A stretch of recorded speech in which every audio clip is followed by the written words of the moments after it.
Hey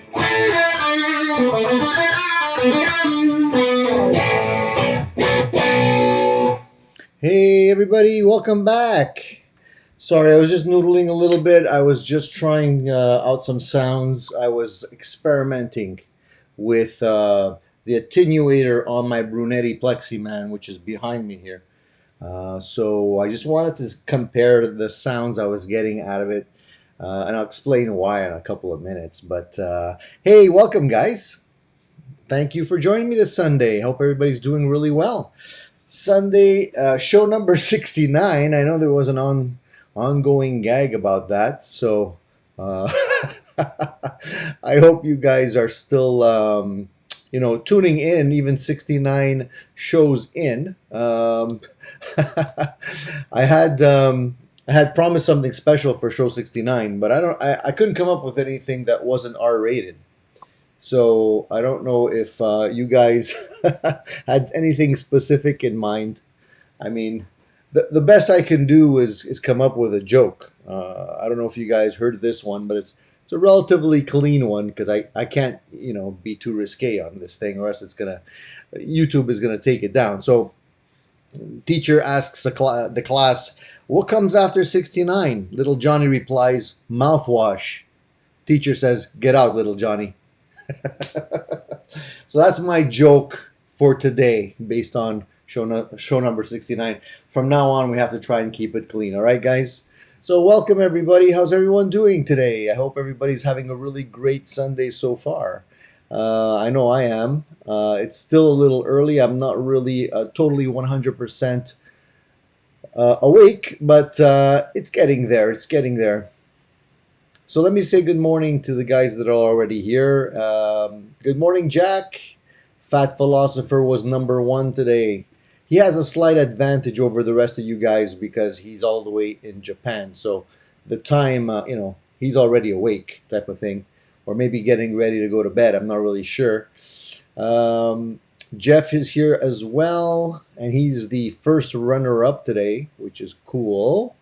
Welcome, Jeff. And Koshman, nice to see you, buddy. James, nice to see you too, my other gassy friend. And I think a few others are going to trickle in very shortly. Kushman, good morning.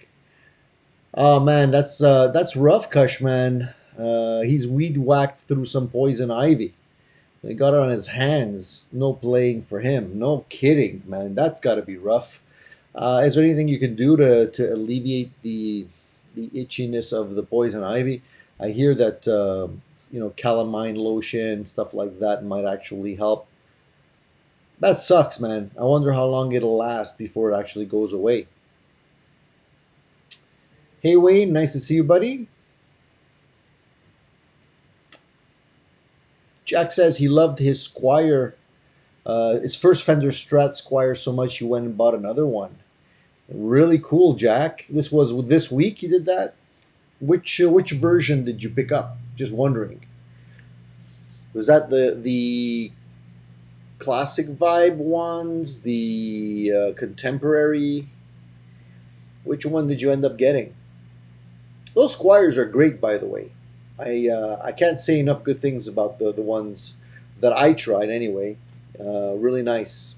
So congratulations on your new guitar purchase. So Jack says that one is an iced tea burst and the other is black. Looks like Eric Clapton's, I guess, black and white Blackie Strat, which is really that's pretty much a timeless color combination, I think.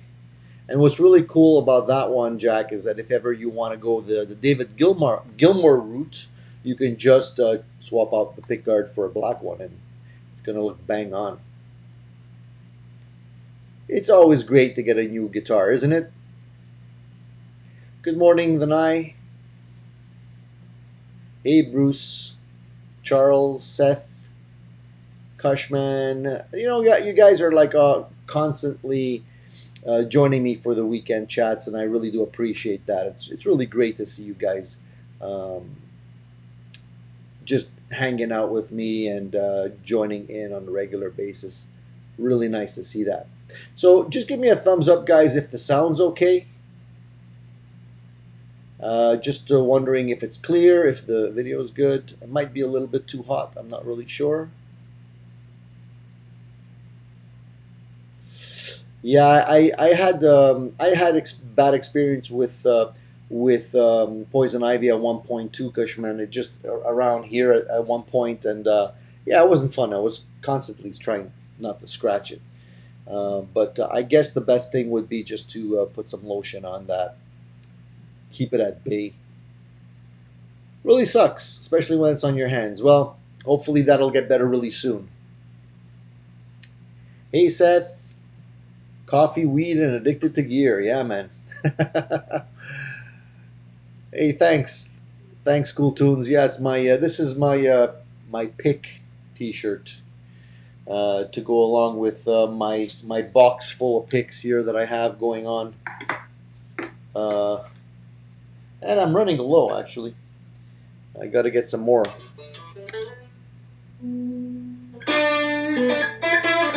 So the reason I was playing at the intro there was because I was trying my the attenuator that I picked up, the Bulgara attenuator on my Brunetti Pleximan, because I wanted to see if there was a big difference between attenuating the sound and using the 5 watt option on that amp, because the amp is 50 watts, which is maybe a little bit too loud for a room environment. But I wanted to see if I would get a better sound just using the 5 watt switch on the amplifier, or just using the attenuator and attenuating it down to about the same level. And so far, I don't know. I can't really uh, see a big difference in the sound. I think maybe the 5 watt setting might sound a little bit better than using the attenuator, but I'm not really sure. I would have to like record it and listen back. It's kind of hard to tell sometimes, and maybe recording it would be better. But I'm still experimenting with that Bugera attenuator. So far, I like it a lot. I've been using it on almost all my amps here, and it really was cool. I mean, it works really nicely. It really makes playing these loud amps a lot more manageable in a scenario like this. So I hope to share some videos on that with you guys really soon as well, and just to show you guys what it sounds like and what you can do with it. So I wanted to welcome everybody today. Like I usually do, I announce what the show is all about for all the newcomers, and basically, Addicted to Gear. It's all about music news, gear, guitars, pedals, amps, everything to do with gear addiction when it comes to guitars and music. So if you have that affliction, you're in the right place, and obviously the community that joins us on a regular basis on Sunday are all really great. So, I encourage you guys to jump in. Here comes Trouble, and just barges right in like usual, right on time, as if like as if she owns the place, Well, what are you gonna do? Anyways, Hobo Bob, welcome. Jamel, nice to see you, buddy. Cool Tune says, sounds great. Of you don't have wattage drop. But I'm not sure what you mean by that question. Cool Tunes, maybe you want to rephrase that? I'm not really sure what you're referring to in terms of wattage drop. Yeah, so Fat Philosopher got the Wolf LP. I think the inlays look a little cheesy on the Telecaster. So he's referring to the Wolf guitar on AIO website. And yeah, they look really nice. Fat Philosopher, congratulations on that guitar. The inlays, inlays are really They're really easy to overdo sometimes, you know, if they're just a little bit too much. Of course, I'm a big fan of the PRS guitars, but a lot of people don't like the bird inlays on the PRS. They just don't like the birds. They don't feel it's cool or whatever. But you know, so sometimes it's nice to just have regular dots and not go too crazy on that. But a lot of people do like the intricate work. You know, if you're a fan of Steve Vai, you might, you know, the Vine of Life on his fretboard is actually quite nice, and a lot of other guitar manufacturers kind of at one point started making guitars with really intricate inlays, you know. So it all depends on what flavor you like. But overall, how's the sound on it, Fat Philosopher? That's the most important thing, you know. Playability and sound. I know those guitars are quite well set up. The guys over at the company there do a great job of setting them up. I don't know if you had a good experience or not, but maybe you want to share that with us and let us know how it turned out. Vox Guitars Rock says it's a dog's life. I wish I was a dog, man. They have it so good, I'm telling you. It's like you wake up when you want, sleep when you want. You know, you're being fed, you're being pet, you're taken out for walks. No issues, no stress. You know. Anyway, she has it good. I'm gonna just put down the guitar for a second and turn off the amplifier because it's just humming in the background for no reason. So give me a second, guys. All right.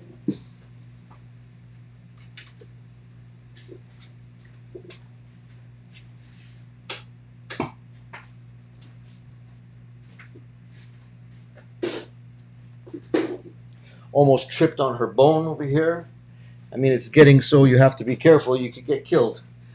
Anyways, um, so Fat Philosopher says the Wolf sounds great. The playability is like any other vintage style Les Paul. So you didn't have to do any setup on the guitar, no high frets or buzzing or anything like that. I hope nicely polished frets.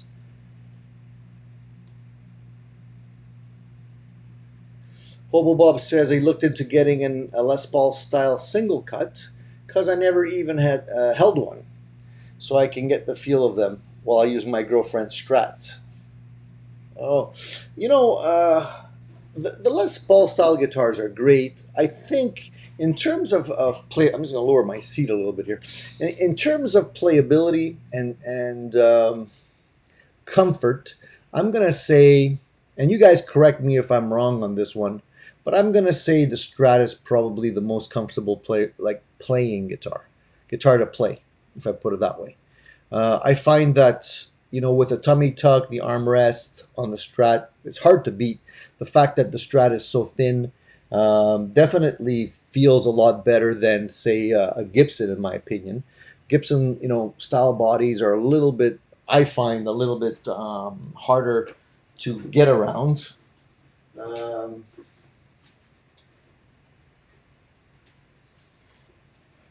and I find, I mean, to me, the Gibson style body and a Telecaster style body are a little bit similar in the sense that they're kind of square in terms of their, how can I put this?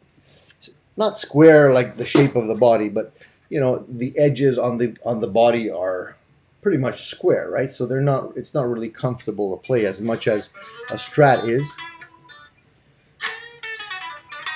I would say the 335 is probably, in my opinion, one of the most awkward to play because it's a bigger body. Apart from, I would say, Flying V, because Flying V is a whole different story. If you play it sitting down, they're really a pain because they slide off your lap. Standing up, they're not so bad.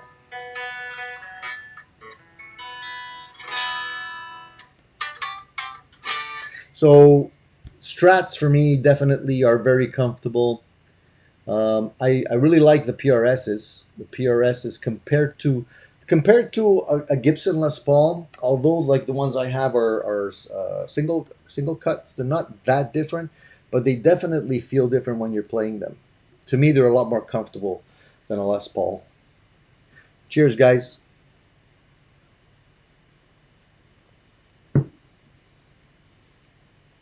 I like the Gibson scale length too. I like the Gibson scale length. I don't like for example, I probably wouldn't buy a 24 fret Les Paul. No, what am I saying? Les Paul 24 fret PRS. Because I don't like necks that are that long. I feel that when you go beyond a certain amount of frets, especially on certain scale lengths, it feels different when you're playing them. I like the scale length of the Les Paul a lot. That's why I chose um, the PRSs that I have, because they have a shorter scale length, and I like that better. And yeah, the fret access on the Les Paul is always a challenge after the 15th fret, right? All the way up here. If you're going on the E or the B or the G string, not bad. But if you're trying to grab anything on the lower strings beyond, I would say, the 17th fret is like almost impossible.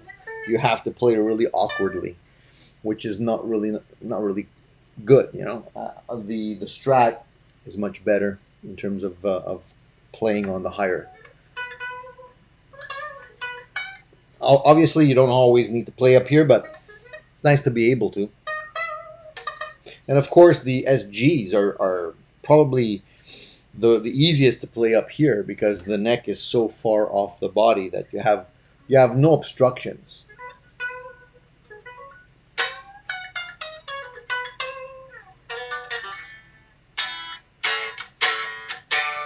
Hey Randy, nice to meet you. Nice to meet you. Nice to see you, Randy. Sorry, I'm still not awake 100%, guys. Sorry. So, is Fat Philosopher the only one with a new guitar this week? Beyond the Squire and the Wolf, who else has picked up something cool this week?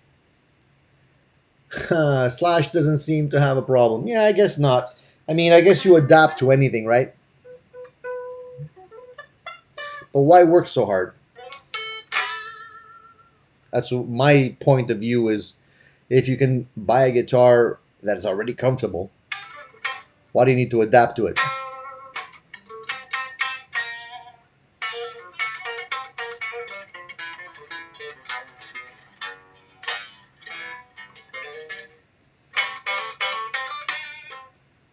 So, I wanted to talk a little bit about some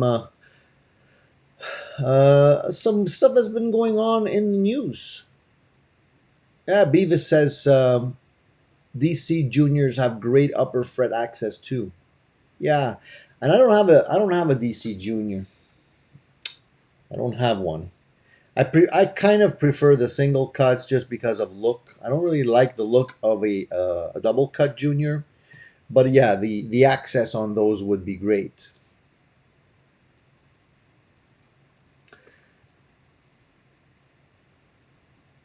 Jamal bought a Shure SM57 a couple of weeks ago. Are you going to be doing some recording, Jamal? The 57s are great. You could use them for so many different things, and they're really pretty much indestructible.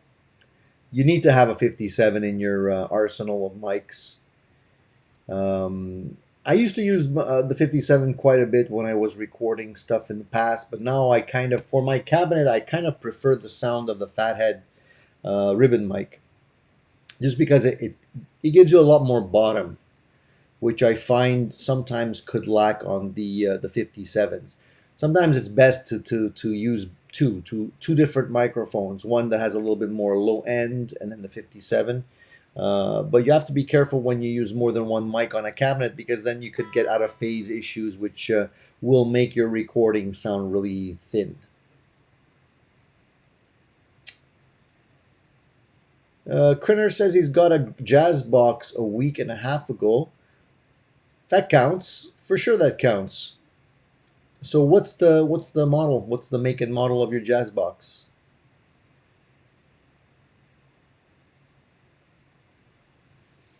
Fat Philosopher wants to know if anyone has a Sustainiac pickup. I don't. I've never tried one. They seem pretty cool. I don't know how practical they are. I mean, it's fun to play around with to get some sounds, but I don't know how often you would actually use it in a practical sense, and for everyday music. But I guess it would be cool to try one out. Yeah. If anybody has one, pipe in, please. Let us know. Hobo Bob says his is supposed to be arriving tomorrow. I'm sure it's going to be in one piece. Don't worry, Hobo Bob. There's nothing so stressful to me than having to wait for a guitar to arrive. If you're like me and you're looking at the tracking, if it's arriving by UPS or whatever the shipping provider, whoever the shipping provider is, I keep looking at the tracking, and you see that it's on the way, it's cleared customs, it's supposed to be arriving, and you try and be home that day and make sure that there's somebody around to answer the door when it finally does arrive, and hopefully they don't just leave it on your doorstep. That I still can't believe that some shipping companies do that. I had an experience like that just like maybe 2 weeks ago. It's crazy. I ordered something. It wasn't a guitar, but it was something that wasn't necessarily inexpensive, right? And it was a very small package, and it was supposed to be delivered. I was at home. I'm home most of the time. Other people are here most of the time, so I didn't expect any issues in terms of they just show up, they'd ring, I get it, and it's all good. Well, they delivered it. They didn't ring. They left it on the stoop. The wind blew the package away. It actually blew the package off the stoop and down the street. And the only reason I actually got the package was because my daughter noticed the package and picked it up and brought it in. Otherwise, that package would have been long gone because they put it in a big plastic bag, and the thing only weighed a couple of ounces. It was a very small item, and it just blew it away, and it would have just kept on going. So I can't believe that they do that. I just can't. I mean, I don't see the. I would have made a complaint, but nobody's gonna actually listen to your complaints anyways. So Tom says, I got a new Friedman small box pedal to play through my Marshall DSL 40. Like them both. Do love a Marshall. Yeah, man, Marshalls are great. So the small box is doing the job for you through that Marshall. What is it giving you a little bit more of a modern sound, would you say? Maybe more bottom ends? And what speakers do you have in that Marshall, or what speakers are you using along with that Marshall? I'm just curious. Good morning, Bob. Thank you for joining us. Seth is eyeing an EOB Strat when he can afford it.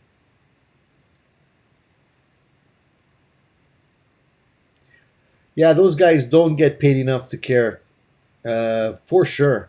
And sometimes they take their frustrations out on the out on the packages, man. They just like wreck those things, man. Hey, Cool Tunes, thank you very much for the super chat, buddy. I much appreciated. That's really nice of you, buddy. Not necessary, but appreciated. Cool Tunes. Thank you, buddy. Um, Believer says, don't forget to practice, guys. Yeah, absolutely, man. Don't forget to practice. That's probably one of the most important things you can do to improve your tone, and it's free. And we always overlook it, don't we, guys?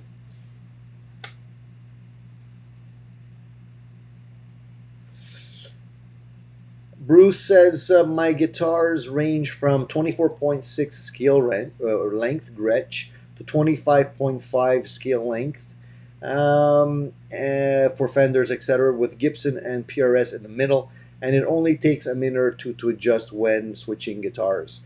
Yeah, exactly. I don't feel like, for me, the scale length is important. I think probably more important, I would say, than if I got to rate scale length, radius of the neck, or contour. If we're just talking neck, I'm gonna say scale length would be probably second on the list. I'm gonna say second because I mean the thing that probably takes more time to get used to, in my opinion, would be the contour. If you're going from a very thin neck to a fatter neck, then probably the scale length, and then for me, the radius. I don't really the radius, although it definitely affects the feel of the guitar. It doesn't take me that long to adjust to different radiuses.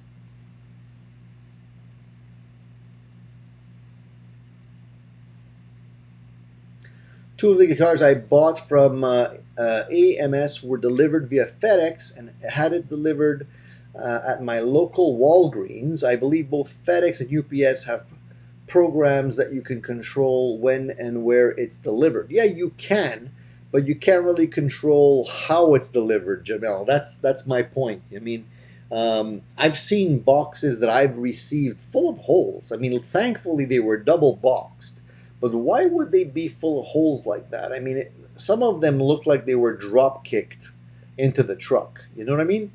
So if you're shipping a guitar, guys, especially if you're using FedEx, UPS, whatever, EMS, make sure you put your guitar in a case, if you can, in a box, double box it, put a lot of padding or bubble wrap or peanuts in there, whatever you need to do. But don't assume that these guys are going to give it the velvet glove treatment, because they won't. Yeah, so Bruce agrees with me. Profile much more significant than scale length. Yeah, I think so too. I think so too. I mean, I've never really come across a guitar that I would say I refuse to play because of the neck carve. Like, I have my preference, but I wouldn't say like I would refuse to play. If everything else on the guitar was really nice and had a good sound, I wouldn't really refuse the guitar because of the profile of the neck. You know what I mean? Obviously, if it didn't sound good, that's a whole different story. But if the guitar really sounds good and it has a maybe a chunkier neck that than I would like, I'd still probably try to adapt to it. And I probably would, because I have so many different types of necks on my guitars. They're not all the same.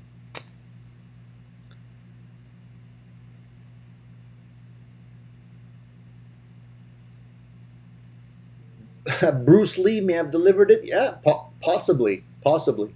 These guys are frustrated. They work hard. They work. Sometimes it's a hot day. They're stuck in traffic. At the end of the day, one box is like another for these guys, and they just want to get their shift over with. So they don't really care.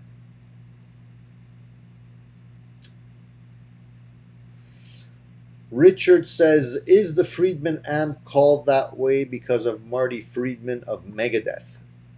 No, it's it's Dave Friedman, the owner of the company. So he's the one who makes the amplifiers, and that's why they're called Friedman amps. Bob, I think you're pretty much bang on. If I play mostly Fender, switching to an SG will take a minute or two. I agree. And I don't have an SG. I mean, the SG is probably the only guitar that I haven't had the desire to own yet.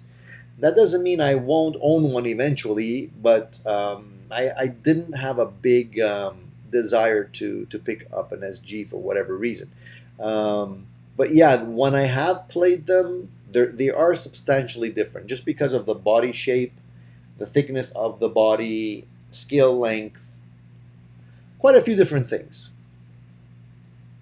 Yeah. Holes are caused by throwing boxes on top of boxes that are kept in giant canvas containers shaped like a box in a steel frame on wheels. Right. Okay. Well, I'm sure that these guys can figure out better ways of handling the merchandise. They get paid enough. I would think that somebody higher up in the company should take a look at that. Blow and throw is how they make their money. Yeah, exactly. Absolutely. Rico says, Tony, I'd say for me, string gauge is more important than scale length. String gauge definitely has a big impact on your playing. I would say so. Yeah. Um, More than scale length? Let me think about that for a second. Well, I'm sure that if you're not used to playing 12s and the guitar that is set up with 12s on it, you're going to have a hard time, especially when it comes to bending. So I would say anything related directly to the strings would generally have a more immediate impact. I agree with that. Yeah, I would say so. Strings are hugely affect the playability of the instrument. Let's face it. I mean, that's the first thing your fingers touch. So yeah, I agree with you, Rico, on that one. Absolutely.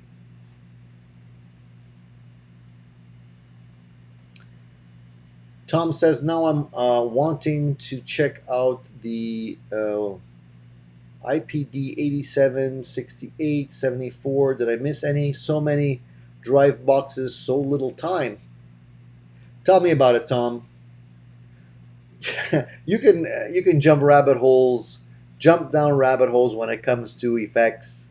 Uh, that never basically ends, you know. And as I mentioned last Sunday show, the thing that I've come to realize relatively recently is that not only there's so many variations when it comes to your pedals, the signal chain, where they are on your pedal board in terms of relating to other pedals, but also the amps that you're using them with will have a huge impact on the overall sound of the pedals. So when you're checking out pedals and playing through one amp, you might not actually realize it as much that the amp has a huge effect on the tone that's coming out of the pedal in your signal chain.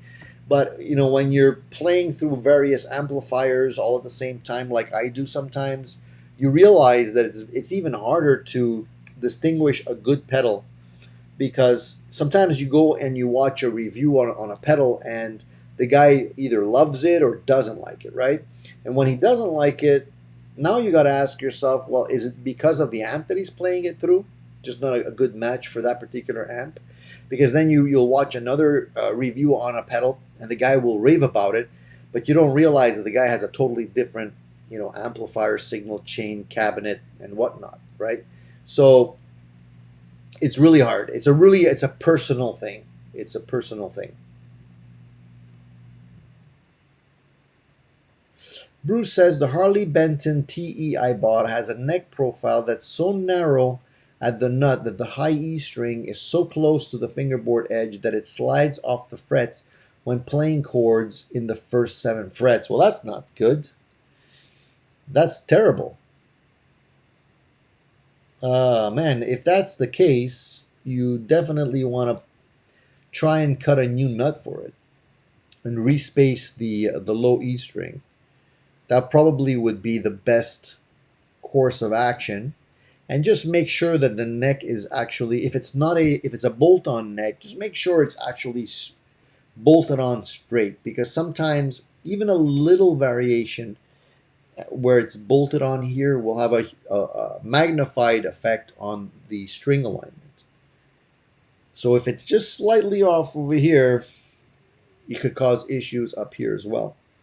So my course, what I would do in that particular case, take off that nut, buy a new blank, or take it somewhere if you don't know how to do this yourself, and just have them respace the strings so that the low E string is further in.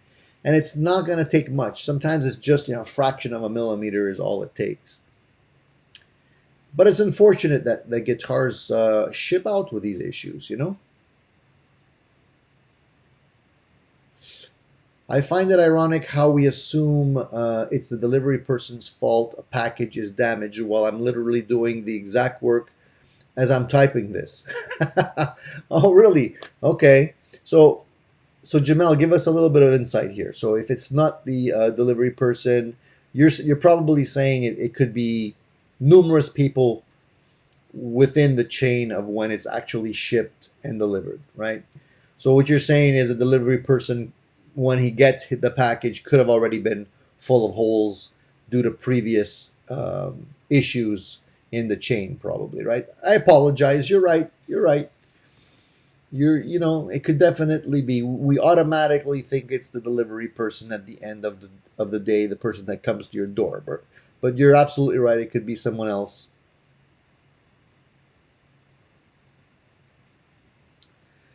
Yeah, Rico has a good point. I would bring it up to Toman.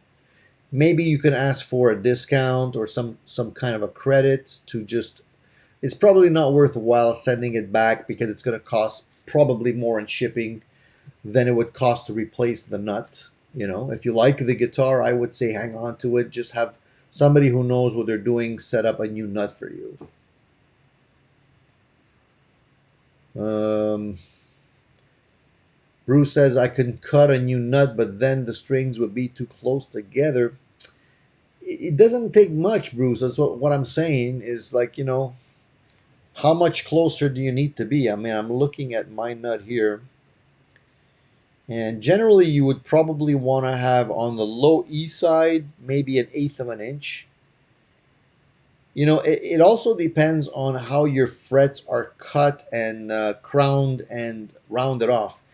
Because what ends up happening is the angle of your fret, once it's rounded off at the edge, if it's too steep, then it's easy for the strings to slide off.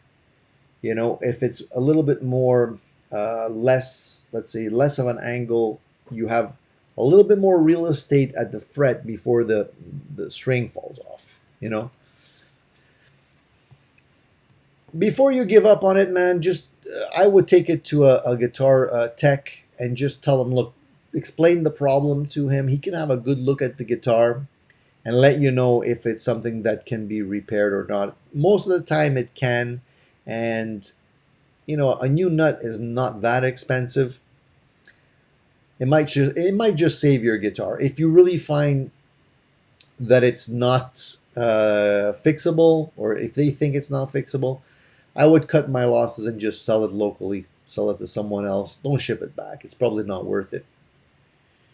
Jeff says it's the it's the delivery person distracted by addicted to gears fault. Jamel, I think that one is meant for you, buddy. I'm sure Jamel's very careful when he delivers the packages, especially when they look like guitars, right, Jamel?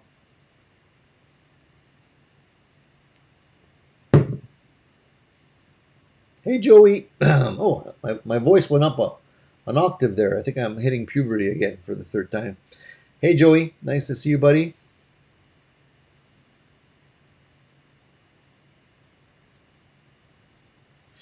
Boss has released the all-black 40th anniversary SD1 overdrive. Some stores are blowing them out currently. Yellow on for $30. That's not a bad deal, man. I'd probably grab one for $30.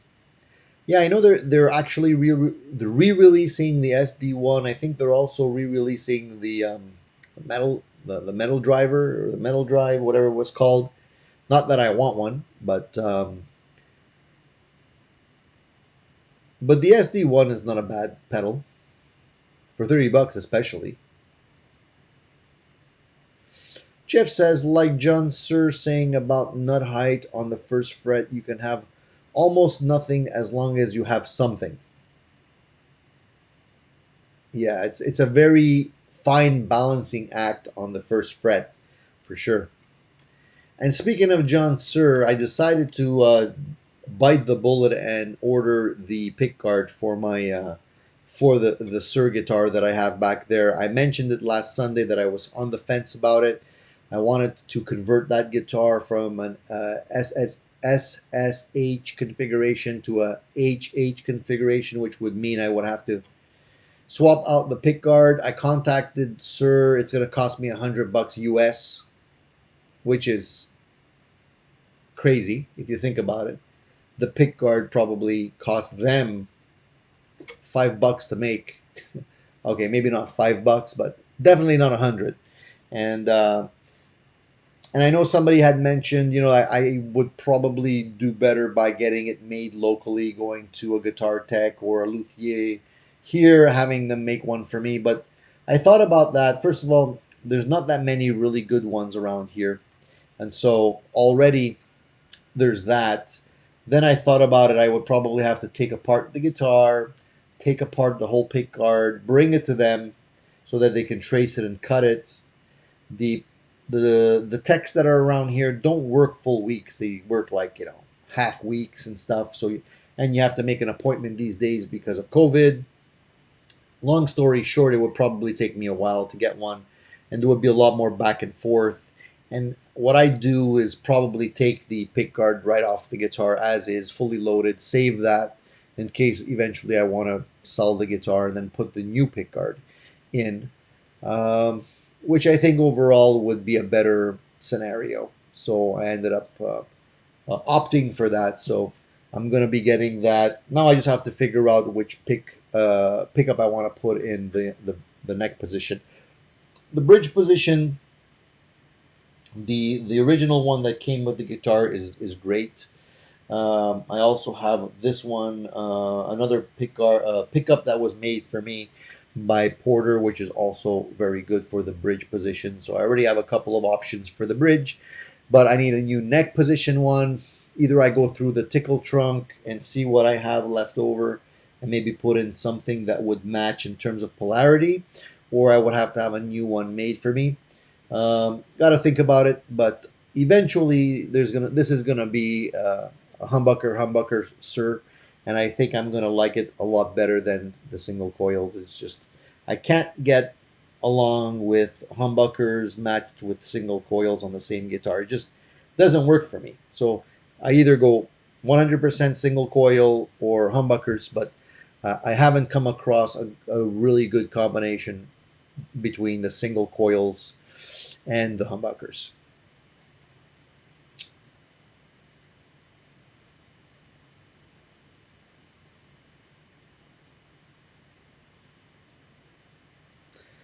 All right. Pat Leduc says, bonjour. I have the same Pix t-shirt. My wife loves it. I love it too, man. It's a great t-shirt. I wish I'd be able to find more t-shirts with really cool guitar stuff on them. I'm a nerd when it comes to that kind of stuff. Rico wants to know if I've tried out a Sire Larry Carlton L7 Les Paul style, $5.99 at Sweetwater. They've been getting great reviews. No, I have not tried those. The truth is that there's just so many things that I'd like to try. I'm going to take note of it because I will check it out. But I mean, if I would have to check out every single guitar that comes out, I'd be bankrupt in no time. But it seems like a good price. I mean, only $5.99. That's not too bad.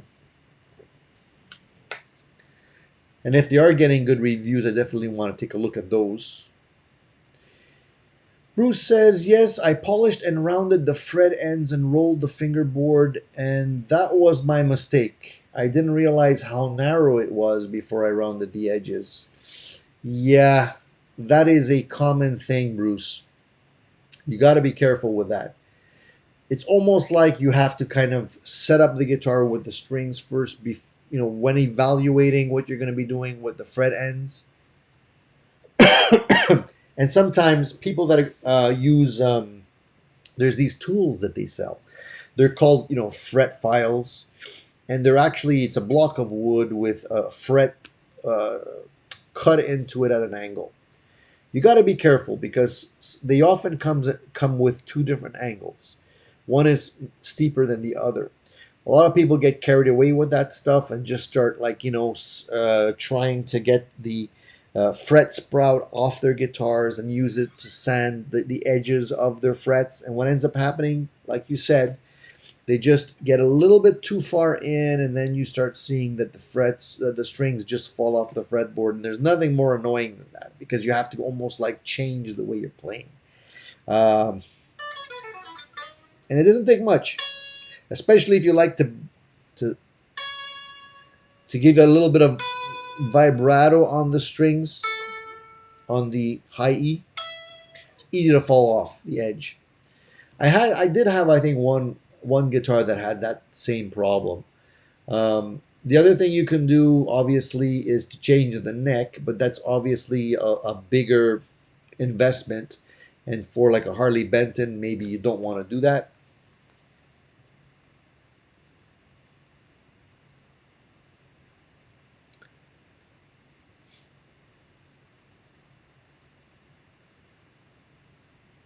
I treat my V and custom with care, but since my Ibanez is already beat up, I don't care about the occasional ding. Yeah, I mean guitars are gonna get abused. You know, the purple Telecaster, you know, it hasn't really gotten a ding yet, but it's coming. I know it is.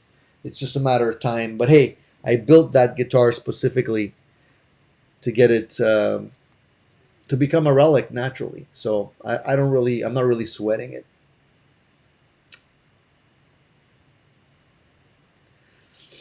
Um, you'd be ready to play some Def Leppard with the Sustainiac. Yeah, that's for sure. And also some great Violix revolve around the Sustainiac. I know Steve has that on his guitar. You have a little switch there to turn it on and stuff. So that's pretty, still pretty cool. It can give you some really interesting ideas in terms of just lead playing and what you're what note you're standing on there, just to give a little bit more flavor. I'd like to try it eventually on one of my guitars as well.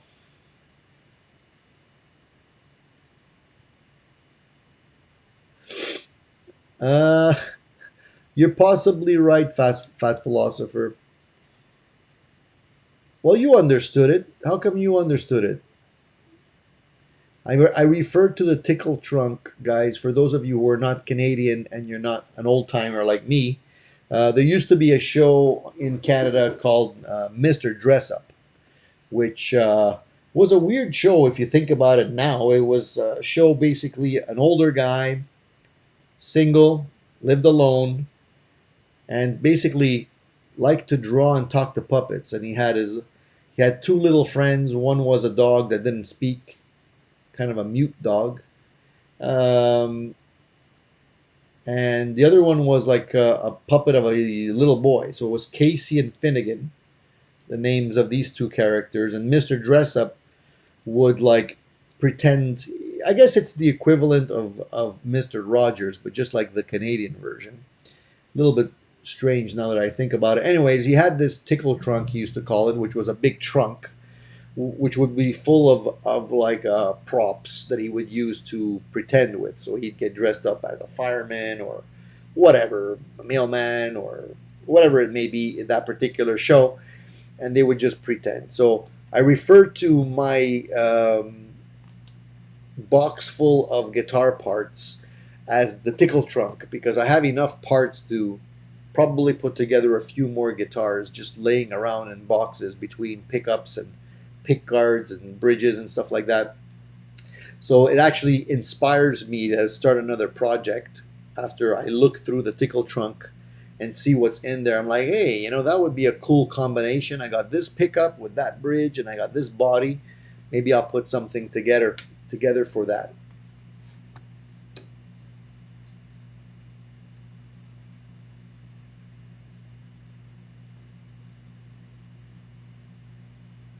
Bob says a lot of those SSH guitars use a 250 ohm pot, and you need to put a dual pot so you have 250 for the singles and 500 for the humbucker. Yeah, I agree. And a lot of the higher end guitars actually have that kind of pot in them. Or what I've also seen is getting what they do is they go in between the values. So they go a little bit higher than 250 and a little bit lower than 500 to kind of get middle ground. But for me, honestly, Bob, I have Strats that have single coils. So if I want the single coil sound, I'll grab a Strat. And if I want a humbucker sound, I'll grab a humbucker type guitar. So for me, it's like, why would you want an SSH configuration? Probably because you only have one guitar and you want to have a little bit more versatility. But for me, I'll just grab the appropriate guitar for that particular thing. So I don't really need an SSH.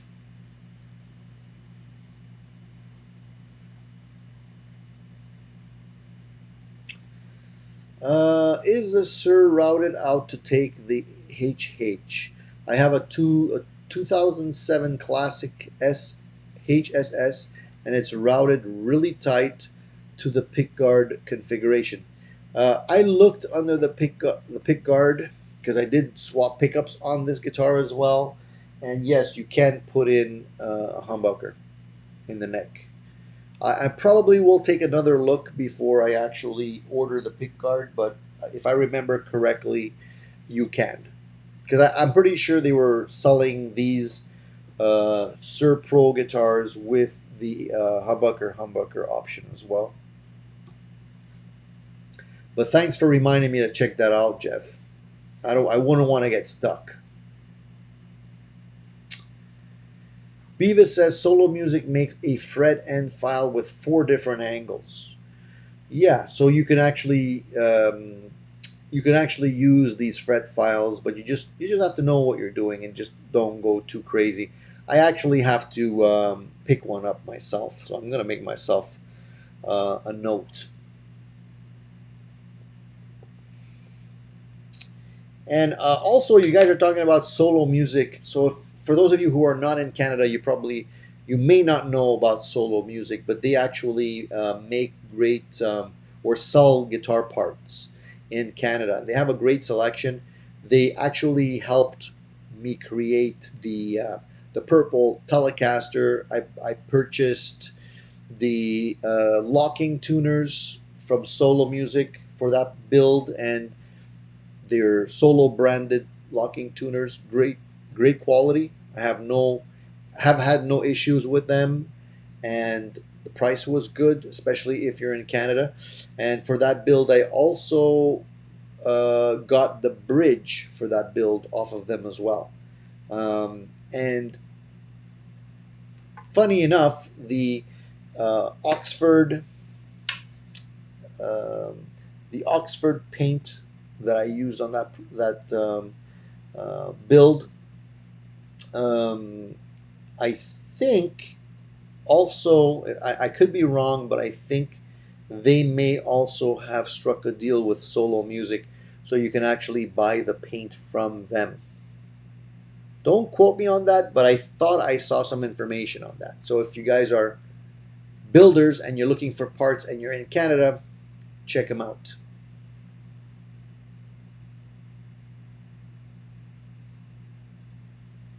Cooltoon says, try Wish app. I've purchased guitar t-shirts from there, and cool canvas picture prices are great. Yeah, I'll check them out for sure. The only thing about Wish is you don't know when you're going to get it. Sometimes it takes forever.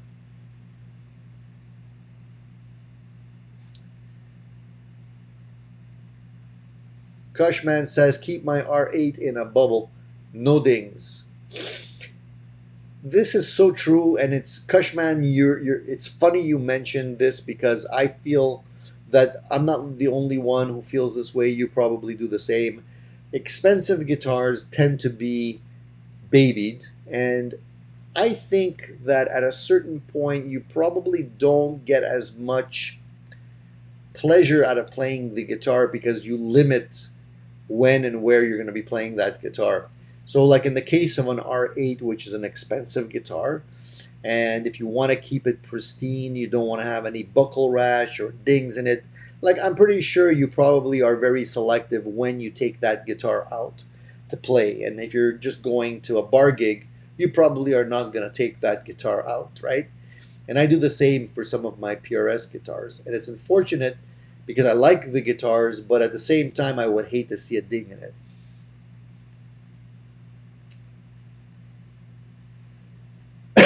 Excuse me.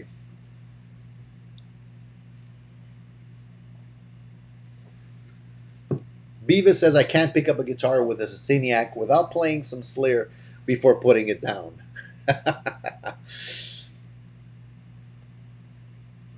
Coldplay made some money using the Sustainiac. What song are they using the Sustainiac on?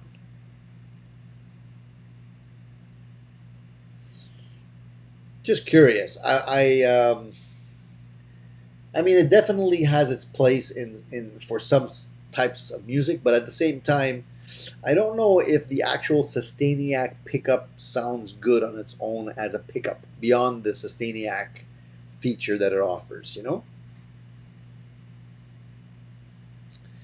Cool Tune says that was his favorite show as a kid. I guess you're talking about Mr. Dress Up. Yeah, I used to watch it too. Back then, it didn't seem so odd, right? The other crazy show that I used to watch as a kid, and if you're Canadian, you'll relate, is The Friendly Giant. And it's sort of the same idea. I guess puppets were big back then. This one was weird. It was this guy that was a giant. He looked a lot like Alex Lifeson, if I think back to it now. I think they had the same haircut. Anyways, so this guy was a giant and lived in a castle, and apparently, and he talked to a chicken in a bag, and he had a giraffe that would basically stick its head through the opening in one of the towers that he was in, and they would just have a conversation, and that was basically it. It was actually pretty boring, but a lot of people used to watch that show. I'm wondering what it would be like to watch that show today. I probably will YouTube it after this. Uh, what I've discovered is that a lot of these old shows are still interesting if you watch them when you're high, especially like the Teletubbies and stuff like that. Anyways, enough of that. Yeah, today I don't think that whole scenario of these shows would fly. People are, let's just say, people are offended a lot more, a lot quicker today. So you have to be super careful about what you imply and what you show. And anyways, it seemed like a good idea at the time, I guess. And these guys had a good run. I mean, Mr. Dressup was on the air forever. I think until he passed away, or just before he passed away.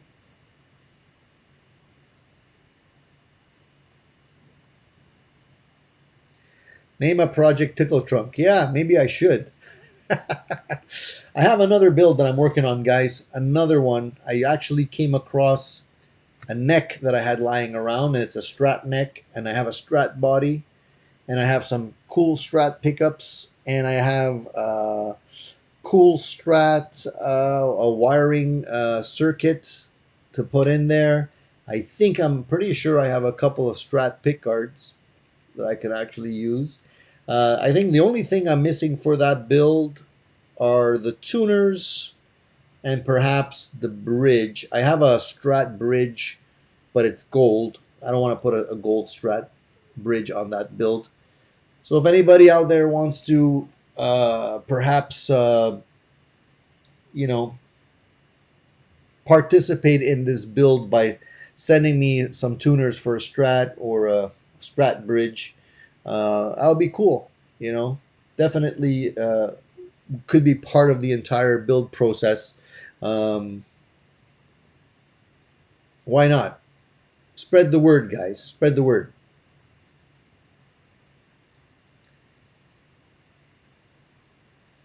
Paul says Mr. Dressup worked for Mr. Rogers as an assistant for 2 years, then moved back to Canada. Is that true, Paul? If that is true, I did not know that. I wouldn't be surprised, actually. Maybe he got the idea for the Canadian version after spending time with this guy. So I could do that.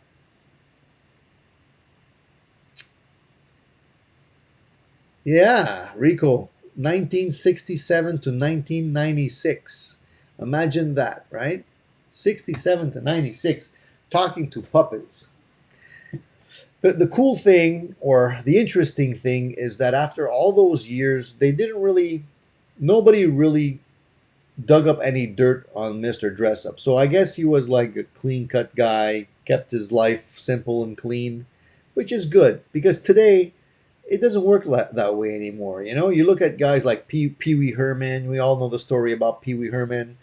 And it's unfortunate when you see these guys, and after all this time, they discover something like, yeah, a little icky about them, and you're like, it's tainted. Right after that, you're like, your whole childhood is tainted because you watch these guys that ended up being weirdos. So it's good to see that there was actually some clean cut children shows back then.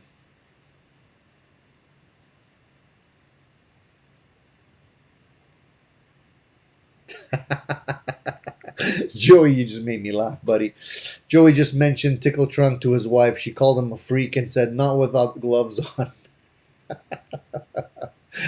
Oh boy, I can see this episode has already taken a turn for the worse, right?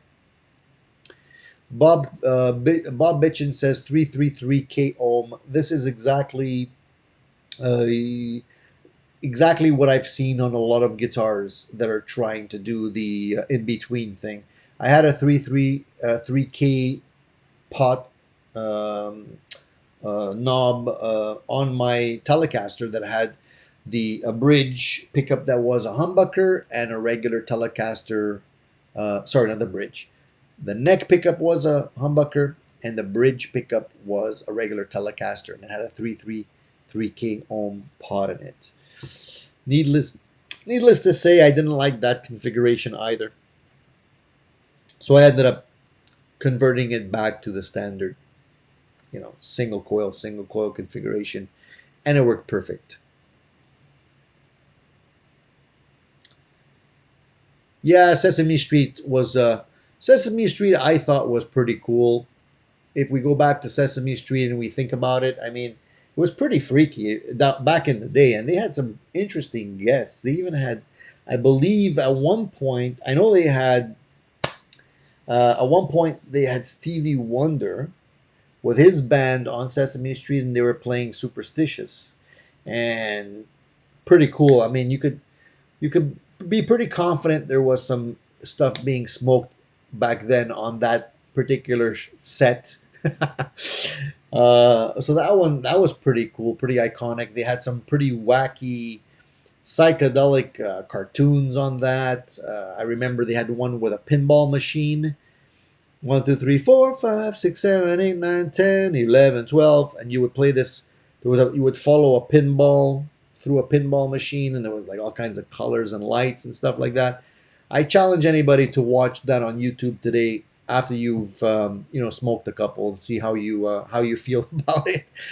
I'm pretty sure you can still relate. And yeah, pretty there was some interesting things. It was funnier back then. It was just Grover and his little antics and stuff like that. It was a cute, interesting show. And of course, there's the Muppet Show, right, where the iconic battle between Animal and Buddy Rich, the drum off. If you guys haven't seen that, you should definitely YouTube it. That was pretty funny. Buddy Rich was on that show, and of course, they had to have a competition between, um, the furry drummer Animal and the Buddy Rich. And for me, after thinking about it, Animal was definitely they definitely made Animal after looking at um, I would I would almost bet it Ginger Baker, because he kind of looked like Animal. Think about it. Ginger Baker had that crazy look, and red hair, and Animal had red hair, and Ginger Baker for sure is known for being not a pleasant guy to be around.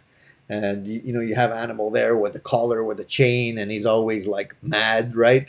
So yeah, I would bet that it was that character was came about after watching Ginger Baker.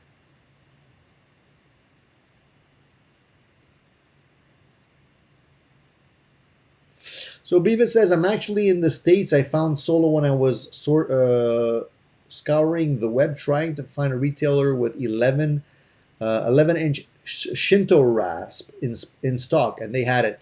Yeah, and that's something else I have to actually order from them. Everybody should have a Shinto rasp, especially if you're building your own necks or if you want to modify any guitar bodies. Joey says the best skill he learned was doing fret jobs. He got his tools from Crimson, top quality, lower price, buy a couple of $25 Craigslist guitars at practice. Take your time, easier than it seems. I agree.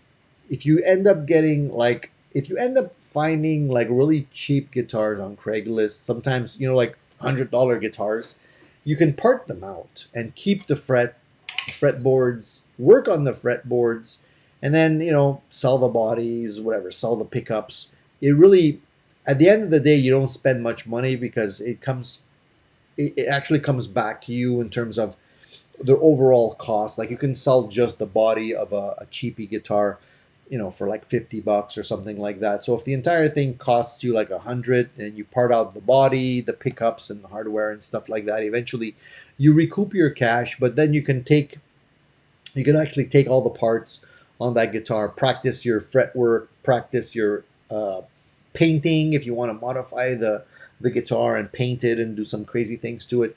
And you can actually really hone your skills to the point where you're going to be really comfortable doing this on your own guitars, and it will save you a ton of money. Rico says he's still enjoying the Tesla Sharks I put into my Firefly LP. Thanks again. I'm glad you like it, buddy. I'm glad you like it. Those are decent quality pickups. I definitely would recommend them to others. They're good. I have no problem with them. And yeah, I think a lot of people really do enjoy them.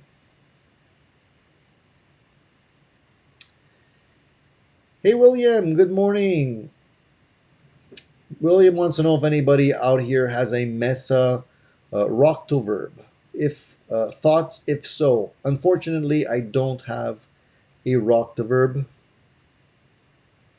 Are you considering picking one up, William, or do you already have one?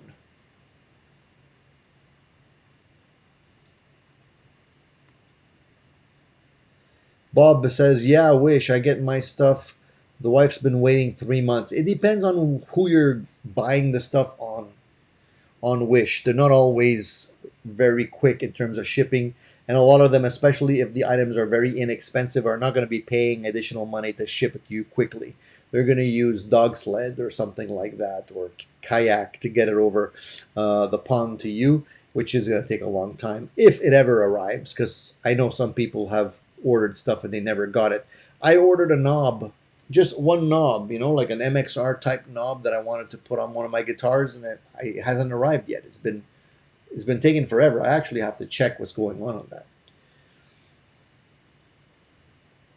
Good morning, Charles. So Tom says, you asked about my speakers with the Marshall 40. It's a 4x12 with WGS green berets. Nice. So the green berets, I think, are modeled after the greenbacks, if I'm not mistaken.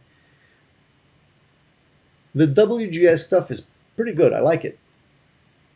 They're not exactly the same. Don't be fooled when they're comparing them to greenbacks or other type of Celestians. They're not exactly the same in terms of sound, but they're pretty close, and they're a lot less expensive. Bob wants to know what the guitar is that I'm using. Well, the guitar I'm holding here is a Bacchus Universe, as you can see right here. Guitar I picked up on a whim for peanuts, and it's a great sounding guitar, especially now that I upgraded the pickups. I put a set of, what did I put in here? I think they were Pariah pickups in here. And beautiful top. You can see it there. The distinguishing thing about this guitar is that the neck profile on this is very thin. It's very, very thin. One of the thinnest Les Paul style guitars that I own. And that's one of the reasons why I ended up buying it, because it was very different from the other ones that I have. Plays like a charm, sounds great, has the little tulip tuners that I like. And it was in really good condition, so I ended up buying it, and I love it. Thanks, Jack. I appreciate you reminding everybody to give a thumbs up, and I appreciate everybody who's already given me a thumbs up. Thank you very much, guys. A lot of fun.